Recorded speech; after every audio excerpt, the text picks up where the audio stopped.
Okay, we've got the Omega TF1 filter here. We've got two. This one's unvalved, this one is valved. The reason that they do an unvalved version is because a lot of the time you have a real bother trying to get it fitted in a tight space. So the unvalved version it's exactly the same size body wise as the valved version. The only difference being is the valve version has two valves on it, which makes it longer, which then requires a bigger piece of pipe, bigger cutout. The unvalved, 70mm layer cutout you need. The valved, 190. So there's a big difference here. Both filters come with a 25-year warranty. Nickel made, absolutely solid filters, really good quality, and again a 25-year warranty, which is fantastic.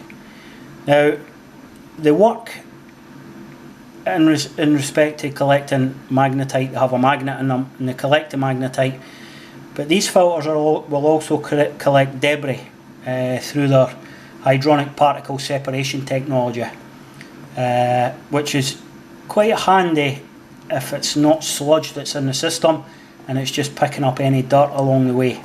Sludge, magnetite is metallic, hence the reason why it catches on the magnet, but obviously that's not the only debris that's in the system that can cause issues. Okay, we've taken the contents of the box out and I'll run through what's in them. So you've got your sticker here, which you would put on the boiler with the dates on it when it was installed and the chemicals that were put in it. Obviously it would be Fernox. That'll let you know when it's due to get dosed with inhibitor again. Alright, you've got your instructions, tells you everything there.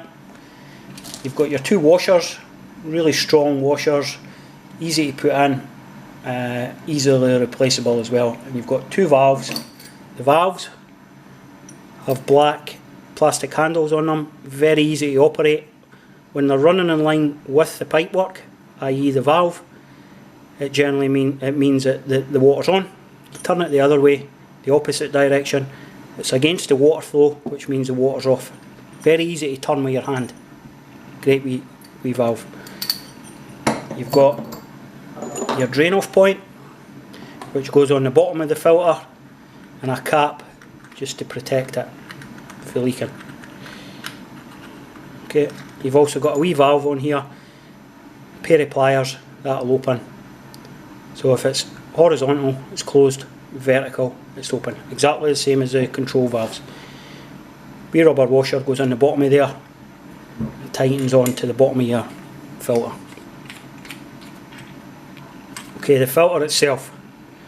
Now, you always try and fit the filter on the return. The reason being is, the water flows out of the boiler, goes round the radiators, round the pipework, and returns back to the boiler. Now you want to catch any debris in this filter before it enters the boiler.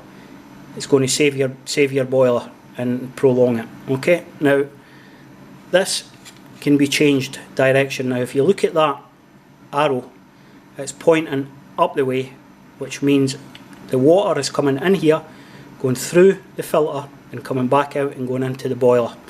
Alright, now you can, if I would have that in that position if the pipework was going in the bottom of the boiler, because obviously it's flowing up, it's returning back up the way. If it's going in the top of the boiler, you would have it like that. Yeah, because that's the way the water's flowing. The water is flowing that way. So it would then come in the top, go round, back out and into the boiler. It's effectively the same thing, it's just change of direction. Now you can put that on a 45 if you're struggling for space, but preferably you want it vertical. Now again, this filter can be fitted on the horizontal. So if your pipework is horizontal, I've put that so the pipework's vertical. If your pipework is horizontal, you're going to fit it like so. Yeah? It's fitted like so, horizontal, on the return. Can go on the flow, but not ideal. You want it on the return. For now, we're going with a top entry pipework. You've got your magnet here, just unscrew, take the magnet out. Okay. You've got your two valves, your washers.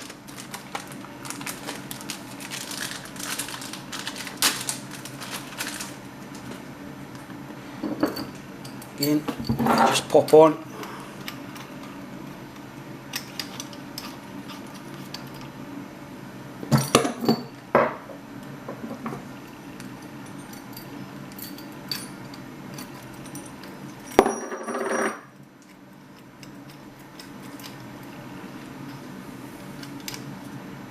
Always have your valves facing the front so you can get into them easily.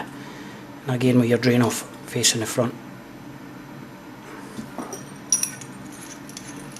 Brass olives as well, which are great, rock solid, bomb proof. Okay, now this filter, as I say, comes with a 25-year warranty.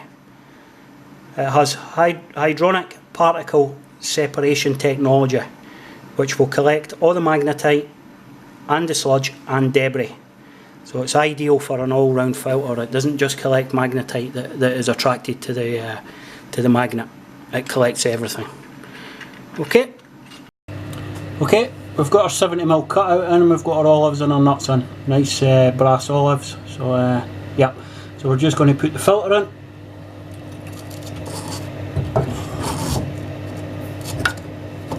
Now this filter has got a slip on it, which allows you to drop it right in.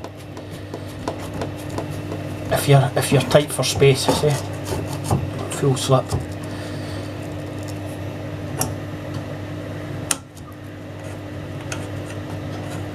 Just take them up hand tight.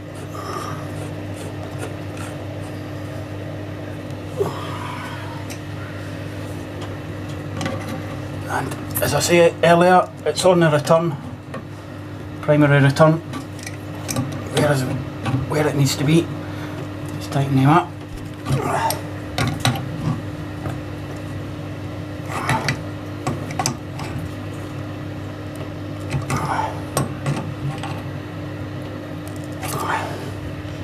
And that's your system installed. System filter. What to do is just have the drain point, just get a wee nip just to make sure it's tight. Tighten up the cap. And there's the arrow facing down back into the boiler on the return. Alright, nice wee filter. Okay, maintenance of your filter. So you're going to have to clean the filter out if you've not got a service contract. Your service engineer will probably do it, and he knows how to do it when he's servicing the boiler. So anyway, the easiest way to do it is close these two valves off, take the cap off the bottom, and open up the drain to take the pressure off this. Okay. Then what you want to do is remove the actual body.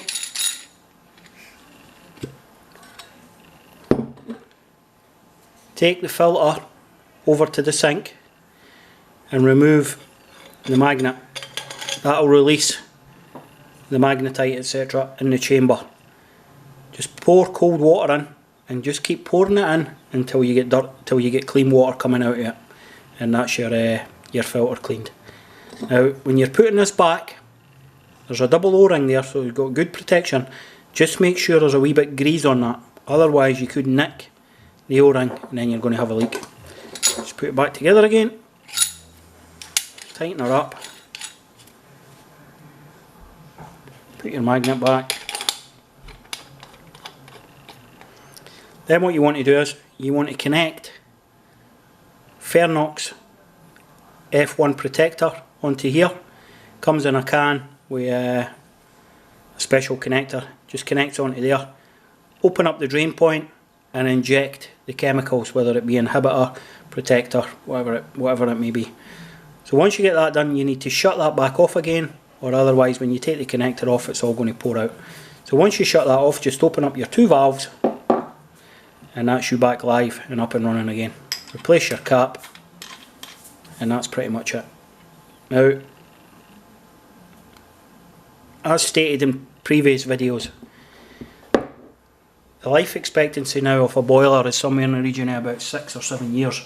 And that's purely down to firstly not getting flushed on install, no filter fitted, and no maintenance carried out with regards to chemical treatments. You're going to save yourself a lot of money putting one of these in, and it's good practice. Your boiler manufacturer won't validate your warranty if firstly it hasn't been flushed, there's no inhibitor in it, there's no filter fitted, because basically the system's full of sludge, which has damaged the boiler. So there you are guys, have a look at my other videos, give me a shout, give me a like, give me a subscribe, like my Instagram, the links are all on my page. Okay, thanks for watching, bye.